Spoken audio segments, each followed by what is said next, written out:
Break के बाद आपका स्वागत है। 22 नवंबर यानी कल जामा मस्जिद में होने वाली दस्तारबंदी की रस्म पर रोक लगाने से दिल्ली हाईकोर्ट ने इनकार कर दिया है।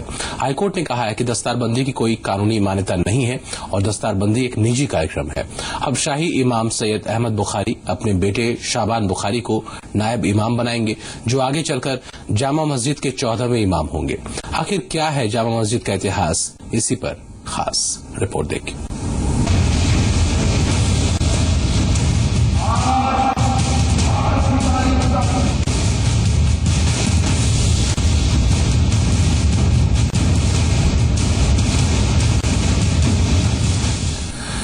जामा मस्जिद का सपना मुगल बादशाह शाहजहां ने देखा था। सपना एक ऐसी इबादतगाह बनाने का जिसे देखते ही दिल सजदे के लिए मचल जाए, और दिल्ली के लाल किले के ठीक सामने एक छोटी सी पहाड़ी को इस मस्जिद की तामीर के लिए चुना गया।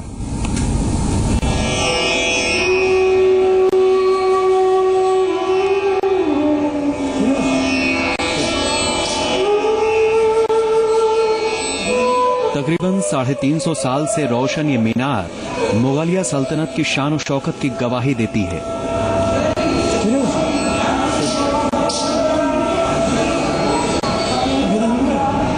इस मस्जिद को बनाने का काम 6 अक्टूबर 1650 को शुरू हुआ। लाल किले के ठीक सामने ऊंचाई पर जामा मस्जिद को बनवाने के पीछे भी एक कहानी है। कहते हैं कि शाहजहां को लगता था कि खुदा का दरबार उनके दरबार से ऊपर हो, इसीलिए लाल किले के ठीक सामने ऊंचाई पर जामा मस्जिद को बनवाने का काम शुरू किया गया। 1656 में जब ये बेजोड़ मस्जिद बनकर तैयार हुई तो इसका नाम रखा गया मस्जिद जहानुमा, यानी पूरी दुनिया को देखने वाली मस्जिद। बाद में इसे जामी मस्जिद कहा गया, यानी वो मस्जिद जहां लोग जमा होते हैं, और आगे चलकर इस मस्जिद का नाम हुआ जुमा मस्जिद, यानी मस्जिद जहां जुमे की नमाज होती है। दिल्ली की इस सबसे मारूफ मस्जिद में एक साथ 25,000 लोग नमाज अदा कर सकते हैं। 1656 में जब ये मस्जिद बनकर तैयार हुई तो शाहजहां के सामने एक परेशानी सामने आई। दरअसल शाहजहां को समझ में नहीं आ रहा था कि इस भव्य मस्जिद का इमाम किसे बनाया जाए, क्योंकि शाहजहां चाहते थे कि इस बेमिसाल मस्जिद का इमाम भी कोई बेहतर इंसान हो। दरअसल शाहजहां को तलाश थी एक ऐसे इंसान की जो पाक हो, पवित्र हो, ज्ञानी हो, यानी हर लिहाज से श्रेष्ठ हो। उस जमाने में उज्बेकिस्तान के शहर बुखारा में बड़े बड़े आलिम दीन रहते थे। शाहजहां ने बुखारा के बादशाह को एक खत लिखा कि जामा मस्जिद की इमामत के लिए एक बेहतरीन आलिम और अपने जमाने के निहायत बुजुर्ग शख्सियत को भेजा जाए। इसके बाद बुखारा के बादशाह ने सैयद अब्दुल गफूर शाह बुखारी को दिल्ली भेजा।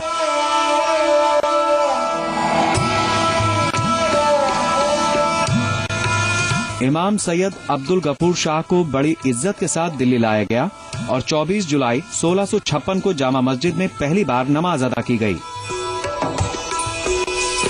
कहते हैं कि नमाज के बाद मुगल बादशाह ने इमाम अब्दुल गफूर को इमाम सल्तनत की पदवी दी और ये ऐलान भी किया कि उनका खानदान ही इस मस्जिद की इमामत करेगा। आज उसी परिवार के सैयद अहमद बुखारी जामा मस्जिद के 13वें इमाम हैं और सैयद शाबान बुखारी जामा मस्जिद के 14वें इमाम होंगे।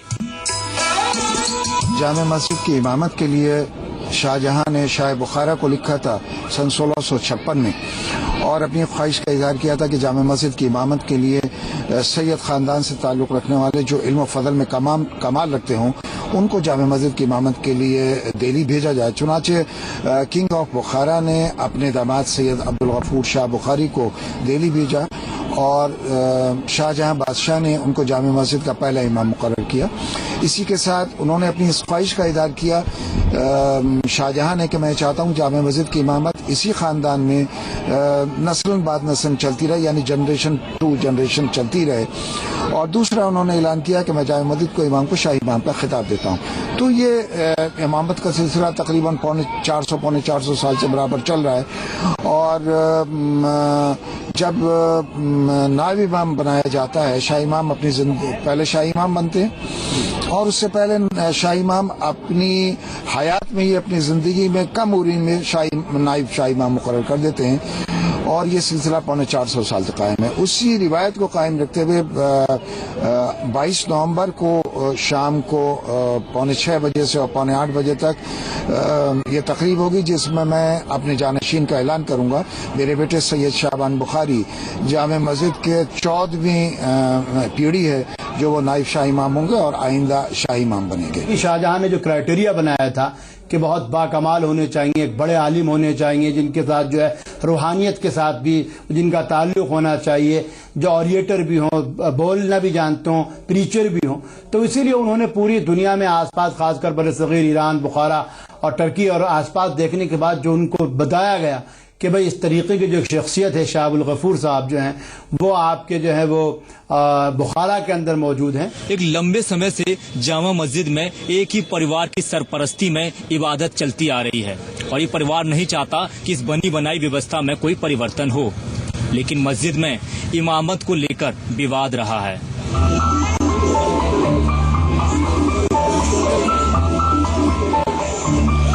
जामा मस्जिद की निगरानी करने वाले दिल्ली वक्फ बोर्ड ने इसके खिलाफ कई बार आवाज उठाई। इमामत का मामला अब शाही विरासत से साझी विरासत तक जा पहुंचा है। सवाल उठ रहे हैं कि जामा मस्जिद की इमामत का हकदार कौन होगा।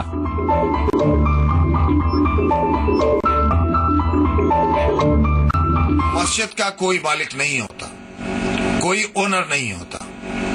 जो चीज अल्लाह के लिए वक्फ कर दी जाए, कोई ये दावा नहीं कर सकता कि हम इसके ओनर हैं। जैसा कि दिल्ली वक्फ बोर्ड ने वहां ये कहा कि हम ओनर हैं। ओनर तो ना दिल्ली वक्फ बोर्ड है और ना शाही इमाम है। ओनर इसका अल्लाह है, मालिक इसका अल्लाह है, कोई मालिक नहीं है। जब अल्लाह मालिक है तो अल्लाह ही मस्जिद का निगहबान भी है और ये फैसला मेरा नहीं है, ये फैसला अल्लाह का है और इसको हिंदुस्तान ही नहीं दुनिया का मुसलमान इसको तस्लीम करता है।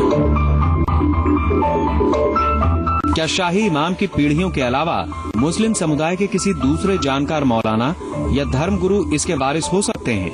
ऐसे तमाम सवालों के हल खुद मुस्लिम समुदाय ढूंढने में लगा है। इमामत के लिए शाही इमाम के दरवाजे को अब कौम की तरफ से ही चुनौती मिल रही है। शाहजहां ने क्या कहा था, क्या नहीं कहा था, शाहजहां के साथ खत्म हो गया, मुगल सल्तनत के साथ खत्म हो गया। आज हिंदुस्तान एक लोकतांत्रिक देश है, ये कोई मुगल बादशाहत नहीं है। और आज अगर अहमद बुखारी साहब अपने को मुगल बादशाह समझ रहे हैं या समझ रहे हैं कि हिंदुस्तान पर उनकी हुकूमत है, तो बहुत बड़ी उनकी हिमाकत है। ऐसा कोई शाहजहां ने लिख के नहीं दिया है कि इनके खानदान का ही इमाम होगा। और मैं समझता हूं कि ये जो कर रहे हैं, अब किस हिसाब से कर रहे हैं ये वही समझ सकते हैं, लेकिन जिस अंदाज से, जिस हिसाब से दिल्ली की जामा मस्जिद का पूरे वर्ल्ड में एक क्रेज है, एक मकाम है, उस हिसाब से उसी एतबार से इमाम रखना चाहिए था उनको। अब अपने बेटे को वो कर रहे हैं, उनकी क्या मजबूरी है ये तो वही समझ सकते हैं। शाहजहां ये चाहते थे कि इस मस्जिद में जो इमाम आए, जो नमाज पढ़ाएं, उनका भी रौबदा वैसा ही हो, इसी तरह की पर्सनैलिटी हो जैसा कि मस्जिद की है। तो उन्होंने सब जगह अपने ढिंडोरा पिटवा दिया कि हम इस शाहजहानी मस्जिद के अंदर चाहते हैं कि बहुत अच्छा किरात पढ़ने वाले इमाम हमें मिले, बहुत पर्सनैलिटी बहुत अच्छी हो। तो ईरान से, तुरान से और बुखारा से कहाँ से लोग आए। तो बुखारा से जो इनके 13वीं पीढ़ी के जो पहले इमाम थे सैयद अब्दुल गफूर, तो उनकी जो किरात थी, उनकी नमाज थी, उनका जो किरदार था और जो उनका पर्सनैलिटी थी, वो शाहजहां को बहुत पसंद आई और इस हद तक पसंद आई उनकी नमाज के उन्होंने कहा कि अब तुम्हारी ही पीढ़ियां यहाँ पे, तुम्हारे ही बच्चे जो हैं यहाँ पर नमाज पढ़ाएंगे। तो ये सिलसिला जब से ही चला आ रहा है। हालांकि मैं ये बात क्लियर कर दूं कि इस्लाम में पुश्तैनी इमामत की कोई जगह नहीं है। जामा मस्जिद को कभी प्रोटेक्टिव मॉन्यूमेंट बनाने की भी बात उठी, लेकिन 20 अक्टूबर 2004 को तत्कालीन प्रधानमंत्री डॉक्टर मनमोहन सिंह ने शाही इमाम को एक खत लिखा, जिसमें उन्होंने जामा मस्जिद को प्रोटेक्टिव मॉन्यूमेंट न घोषित करने का भरोसा दिलाया।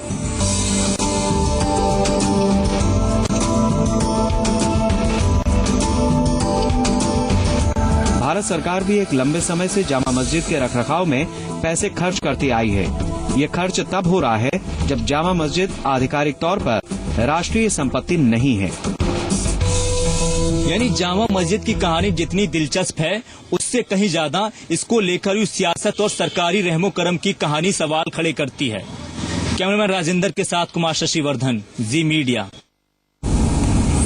मुगल बादशाह शाहजहां ने 1656 में जब सैयद अब्दुल गफूर शाह बुखारी को जामा मस्जिद का पहला इमाम बनाया होगा, तो उस वक्त शाहजहां को जरा भी इल्म नहीं रहा होगा कि उस पवित्र व्यक्ति की आने वाली किसी पीढ़ी पर, या कहें कि जामा मस्जिद के भावी इमाम पर इमामत छोड़कर सियासत करने, मस्जिद के आसपास के इलाके में लगभग समानांतर सरकार चलाने की कोशिश करने और कानून को अपनी जेब में रखकर घूमने जैसे आरोप लगाए जाएंगे। शुरुआत में बुखारी परिवार की यात्रा बिना किसी विवाद और राजनीति में बिना किसी सरोकार के चलते चली आई, लेकिन इस पवित्र परिवार के राजनीति में हस्तक्षेप करने की शुरुआत अहमद बुखारी के पिता अब्दुल्ला बुखारी के कार्यकाल में हुई। लाल किले की इस प्राचीर से इंदिरा गांधी बतौर प्रधानमंत्री जब भाषण दिया करती थी, तो ठीक इस लाल किले के सामने जामा मस्जिद से इमाम अब्दुल्ला बुखारी इंदिरा गांधी के भाषण का काउंटर किया करते थे। देश में ये पहला मौका था जब प्रधानमंत्री के भाषण को कोई इस तरह से चुनौती दे रहा था। 1970 के लोकसभा चुनाव में जामा मस्जिद के इमाम का एक दूसरा पक्ष लोगों के सामने आया। इमाम ने कांग्रेस के खिलाफ फतवा जारी कर दिया और मुसलमानों से जनता पार्टी को समर्थन देने की अपील कर डाली। धार्मिक गुरु के इस राजनीतिक फतवे से भारतीय राजनीति में जबरदस्त हलचल हुई। इंदिरा गांधी चुनाव हार गई। उस दौर में इंदिरा गांधी के चुनाव हारने और जनता पार्टी के चुनाव जीतने के कारण चाहे जो रहे हों, लेकिन इन चुनाव परिणामों ने इमाम की राजनीतिक हैसियत को मजबूत कर दिया। नेताओं को लगने लगा कि इमाम किसी भी पार्टी को चुनाव जितवा सकते हैं। फिर क्या था, नेता जामा मस्जिद में कतारबंद होने लगे। कांग्रेस की बुनियाद बहरहाल कांग्रेस सेकुलर है, इसमें कोई दो नहीं। और इसी बीच अहमद बुखारी अपने पिता की छत्र छाया में राजनीति को नियंत्रित करने की अपनी महत्वाकांक्षा के साथ सियासी मैदान में कूद पड़े। हिंदुस्तान के नौजवानों को तबाह बर्बाद करो, उनकी अमलाक को तबाह बर्बाद करो, उनकी इस्मतों को लूटो और फिर ये चाहो कि अमन हो जाए। और हिंदुस्तान के मुसलमान से कांग्रेस के लिए जो गम गुस्सा है वो खत्म हो जाए, नहीं हो सकता। तुम जुल्म बंद करो, हम अमन कायम करने के लिए तैयार हैं। न तुम जुल्म करते, न इस्मत रेजियां करते, न खत्म गारतगरी करते, न बम्बई के बम वाकयात होते। अगर तुम इसी तरह करोगे तो न मालूम कितने नौजवान पैदा होंगे जो इस किस्म के बम के वाकयात करते रहेंगे। ये जुल्म बंद होगा तो ये बम के वाकयात भी बंद होंगे। ये जुल्म बंद नहीं होगा तो ये दहशतगर्दी खत्म नहीं हो सकती इस मुल्क से।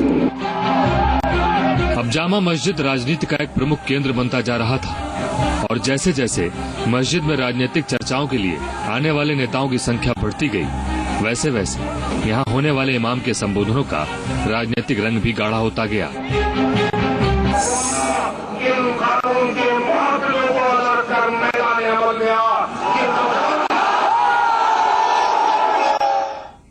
तो धर्म के जरिए निकलती सियासत का ये भी एक रास्ता है। फिलहाल इस खास पेशकश में